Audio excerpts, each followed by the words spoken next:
नमस्कार, C10 news में आपका स्वागत है। मैं हूं मधुरशील और इस वक्त की सबसे बड़ी खबर आ रही है उत्तर प्रदेश की सियासत से, जहां गोसाईगंज विधानसभा क्षेत्र में दो दलों के प्रत्याशियों के बीच गोलीबारी की घटना सामने आ रही है। हवाई फायरिंग किए जाने की घटना सामने आ रही है। उत्तर प्रदेश में चुनाव हो और इस तरह की वारदात न हो, ये अब तक देखा नहीं गया है। हर चुनाव में कहीं न कहीं इस तरह की छिटपुट घटनाएं लगातार होती रही हैं। बीजेपी के प्रत्याशी हैं आरती तिवारी, उनके पति खब्बू तिवारी जो बाहुबली माने जाते हैं, अभय सिंह सपा के प्रत्याशी हैं, वो भी बाहुबली माने जाते हैं। और दोनों के समर्थक आज जब चुनावी कार्यक्रम के दौरान दौरा कर रहे थे थाना महाराजगंज क्षेत्र में, जो गोसाईगंज विधानसभा क्षेत्र का इलाका है, और वहाँ दोनों दलों के समर्थकों के बीच, दोनों जो प्रत्याशी हैं उनके समर्थकों के बीच गोलीबारी की खबर आ रही है। और ये महत्वपूर्ण इसलिए माना जा रहा है कि तीसरे चरण में, चौथे चरण में यहाँ पर चुनाव है 23 फरवरी को। और हमारे असाइनमेंट हेड जुड़ चुके हैं शहाबुद्दीन फोन लाइन पर विशेष खास जानकारी के लिए इस घटना पर। शहाबुद्दीन, क्या कुछ मामला सामने आया है और क्यों ये गोलीबारी की घटना सामने आई है? देखिए सर, ये दो बाहुबली प्रत्याशी हैं। एक खब्बू तिवारी हैं जो आजकल जेल में बंद हैं, मौजूदा विधायक हैं। उनकी पत्नी अब चुनाव आरती तिवारी यहाँ से लड़ रही हैं गोसाईगंज विधानसभा से। और दूसरी तरफ हैं अभय सिंह जो पूर्व में विधायक रह चुके हैं। दोनों प्रत्याशियों के बीच हमेशा तनातनी रहती है और दोनों, जैसा कि आप बता रहे थे कि बाहुबली हैं। इस समय, मौजूदा समय में जो विधायक हैं खब्बू तिवारी वो जेल में हैं और उस समय बीजेपी की सरकार है, तो इस समय उनके जो समर्थक हैं वो उग्र हैं। और अधिकतर, आज ये पहली घटना नहीं है, जब से ये चुनाव शुरू हुआ है लगातार इस तरह की खबरें आ रही हैं। अयोध्या प्रशासन इस पर रोक लगाने में अभी नाकाम है। रोज इस तरह की घटनाएं आ रही हैं।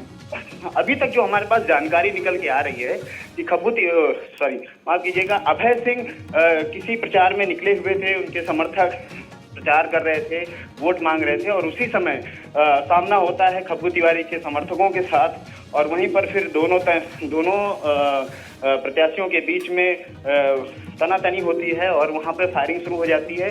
ताबड़तोड़ गोलियां चलती हैं। गोलियां खब्बू तिवारी के समर्थक अभय सिंह की कार पर लगातार फायरिंग करते हैं। हालांकि अभी हताहत की कोई घटना नहीं आई है, लेकिन कुछ विजुअल हमारे सामने आए हैं कि किस तरह से लगातार उनके गाड़ी पर जिस तरह से हमला हुआ है, गाड़ी के कांच टूट गए हैं। तो ये कहीं ना कहीं अयोध्या के लिए एक बड़ी खबर है और लगातार इस तरह की घटनाएं सामने आ रही हैं। सर शहाबुद्दीन, जिस तरह से ये घटना सामने आई है अन्य चुनाव के वक्त, जबकि चुनाव प्रचार पूरे चरम पर है और एक प्रत्याशी दूसरे प्रत्याशी को मात देने के लिए जो सियासी चहलकदमी कर रहे हैं, वहाँ जो रस्साकसी का खेल चल रहा है, ऐसे बीच में इस घटना का जो प्रतिफल, उसमें आपने कहा कि कोई हताहत नहीं हुआ है लेकिन गाड़ियों को नुकसान पहुंचा है। क्या मतलब ये जो घटना है किस बात का संकेत देती है? देखिए, ये इस समय इस तरह की घटना ये अपने आप में एक बहुत अहम मायने रखती है, क्योंकि देखिए जिस तरह से आचार संहिता लगी हुई है, पुलिस को पता है कि अति संवेदनशील एरिया है ये, पूरी विधानसभा क्षेत्र है। दोनों प्रत्याशी दमखम के साथ चुनाव लड़ रहे हैं और दोनों प्रत्याशी अपने चुनाव जीतने के लिए पूरी ताकत लगा चुके हैं। खब्बू तिवारी जेल में जरूर बंद हैं, लेकिन वो सारी जो चुनावी बिसात है वो जेल से ही बैठकर बिछ रहे हैं। और दूसरी तरफ अभय सिंह जो है वो लगातार चुनाव प्रचार में निकले हैं।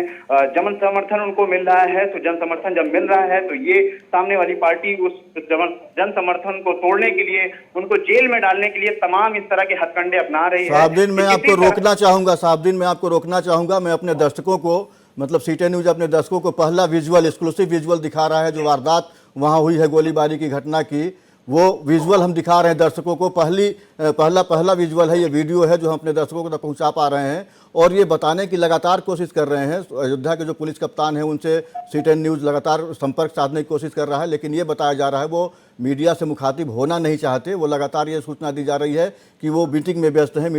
इतनी बड़ी घटना हो जा रही है चुनावी कार्यक्रम के दौरान और पुलिस कप्तान पता नहीं कहाँ मीटिंग में व्यस्त हैं। शहाबुद्दीन, जो जानकारी आपके पास आई है या जो दर्शकों तक हम पहुंचा पा रहे हैं इस खबर को, क्या लगता है आपको कि इससे क्या असर आ सकता है? जो वहाँ के जो जनमानस है, जो मतदाता हैं, कितने दहशत में हो सकते हैं, खौफजदा हो सकते हैं, या वहाँ की रोज़मर्रा की ये घटना है?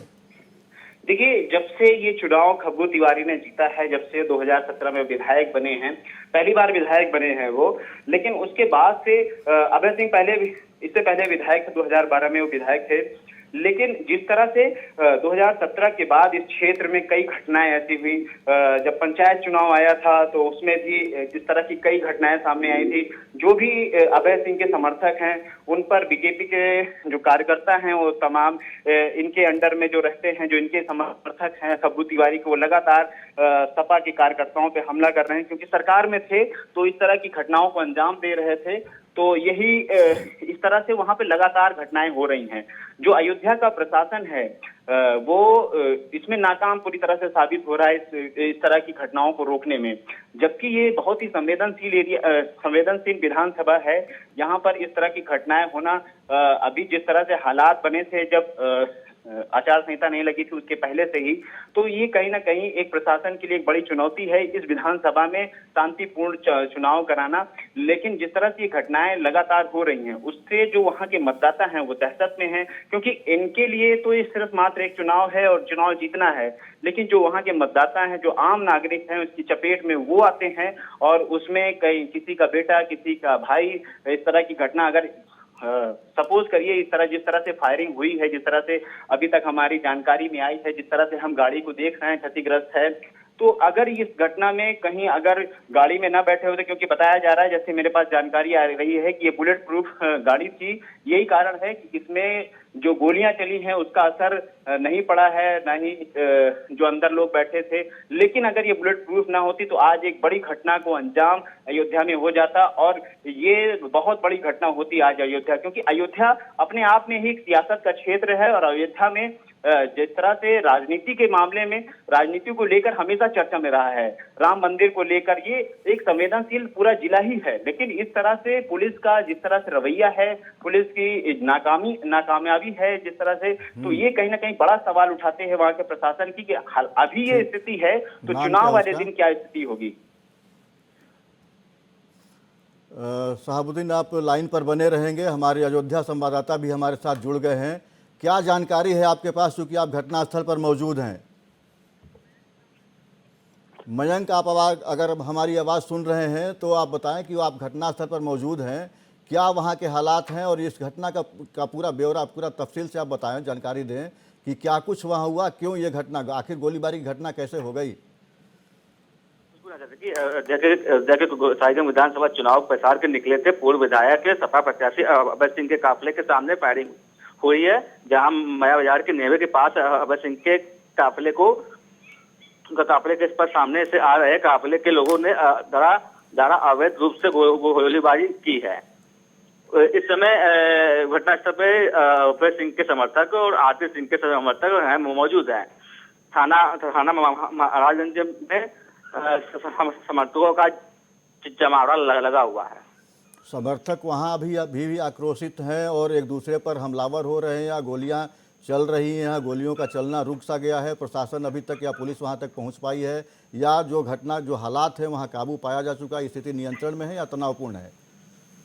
जी, आपको बता दें कि सभा प्रत्याशी अभय सिंह को बाल वह अपने समर्थकों से महाराजगंज थाने पहुंचकर न्याय की मांग कर रहे हैं, लेकिन स्थिति वहाँ की अभी सामान्य है और थाना महाराजगंज की पुलिस वहाँ पे मौके पर है। किसी के हताहत होने की सूचना अब तक मिली कि नहीं? नहीं सर, ऐसी कोई हताहत की सूचना अभी नहीं मिली है। आप खबर पर निगाह रखे रहिए। मैं फिर वापस आता हूं अपने असाइनमेंट हेड शहाबुद्दीन के पास। शहाबुद्दीन, जो राजनीतिक घटनाक्रम चल रहा है, चुनावी सरगर्मी है, चरम पर है, 2 चरण के चुनाव संपन्न हो चुके हैं, तीसरे चरण का चुनाव आगामी 20 फरवरी को, मतलब ठीक परसों है, चौथे चरण का चुनाव 23 फरवरी को है। ऐसे में इस तरह की घटना का सामने आना क्या कुछ इंगित करता है, क्या इशारा देता है? क्या सत्ता के मध्य में इतने अंध हो चुके हैं बीजेपी के लोग या सत्ताधारी दल के लोग, जो अब जाने वाली सत्ता है या रहने वाली सत्ता है, या दोबारा से वो आएंगे या तो जाएंगे, ये 2 परिणाम में से कोई एक ही परिणाम हो सकता है। सत्ता में जब तक रहे तब तक क्या कुछ हुआ उत्तर प्रदेश की पूरी जनता देख चुकी है, जान चुकी है, लेकिन चुनाव के वक्त इस तरह का करना, क्या अभय सिंह पूर्व विधायक जो हैं वो लाइन पर जुड़ चुके हैं। और अभय सिंह जी, किस तरह से आपके वाहन पर हमला हुआ और इसके लिए जिम्मेवार आप किसको मानते हैं? के हमारे समर्थकों को मार रही है, गुंडागर्दी कर रही है और पर लाठीचार्ज कर रही है और सबको भगा दे रही है। भाजपा की तरफ से पूरी गुंडागर्दी कर रही पुलिस हम लोग के साथ। घटना कैसे हुई? क्या आप घटनास्थल पर, क्या आपके काफिले पर हमला हुआ या आपके समर्थकों के काफिले पर हमला हुआ? हमारे काफिले पर हमला हुआ। अभय सिंह जी, आपको क्या लगता है कि आपके मतलब हत्या की साजिश के तहत ऐसा हुआ? हमारी हत्या की या साजिश के आपको तहत ऐसा हुआ है। मैं लगातार क्या कहते हैं चुनाव आयोग को लिख रहा हूँ, प्रेक्षक को भेज रहा हूँ, लेकिन हमारी हत्या की साजिश रची जा रही है। आपने इससे पहले सूचना दिया था कि इस तरह की घटना बिल्कुल दिया, आपके साथ हो मैंने सकी भी थी? बताया है, एप्लीकेशन भी दिया और इसके अलावा क्या कहते हैं मैं लगातार चुनाव आयोग को भेज रहा हूँ।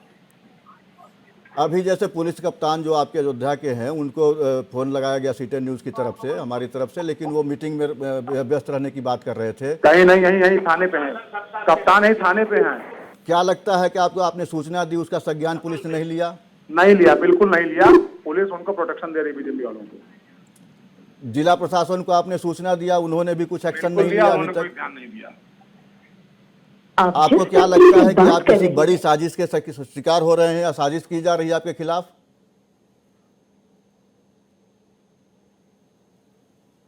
लगता है अभय सिंह से संपर्क हमारा टूट गया है। हम वापस लौटते हैं फिर अपने असाइनमेंट हेड शहाबुद्दीन के पास।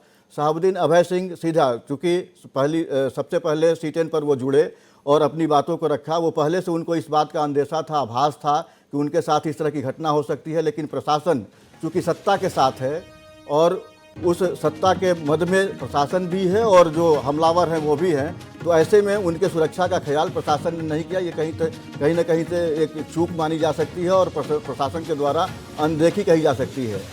आपको क्या लगता है, आप चूँकि अयोध्या के क्षेत्र में और ख़ास करके आप कह लें कि वो जो मध्य क्षेत्र है हमारा उत्तर प्रदेश का, उसमें आप एक राजनीतिक जो सोच है, आपकी समझ जो है, राजनीतिक समझ जो है वो काफ़ी गहरी है।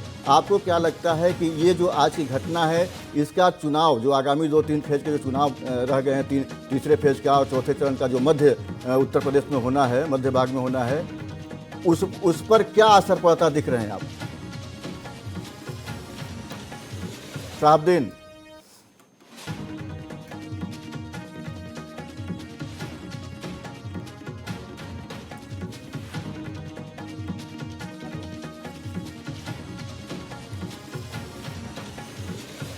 आवाज तो बढ़ा। हेलो हेलो शहाबुद्दीन, क्या आप सुन पा रहे हैं? आप बिल्कुल बिल्कुल बिल्कुल मैं सुन पा रहा हूँ। मैं ये कह रहा था जिस तरह से मुख्यमंत्री योगी आदित्यनाथ का आज का मुख्य मुद्दा जो इस चुनाव 2022 के चुनाव में जो मुख्य मुद्दा उठा रहे हैं वो कानून व्यवस्था को उठाते हैं। जहां भी जाते हैं वो कहते हैं कि जब सपा का राज था तो गुंडैती होती थी, गुंडे होते थे, सपा के गुंडे, इस तरह के शब्दों का प्रयोग होता है। लेकिन अब उन्हीं के राज में आपने देखा होगा कई घटनाएं एक के बाद एक घटी, लेकिन इस तरह की बातें होने के बावजूद लगातार वो अपने आप को सेफ जोन में रखते हुए लगातार सपा को ही कटघरे में खड़ा करते हैं, जबकि उन्हीं के ही समय में उन्हीं के ही सरकार में इस तरह की घटनाएं हो रही हैं लगातार एक के बाद एक।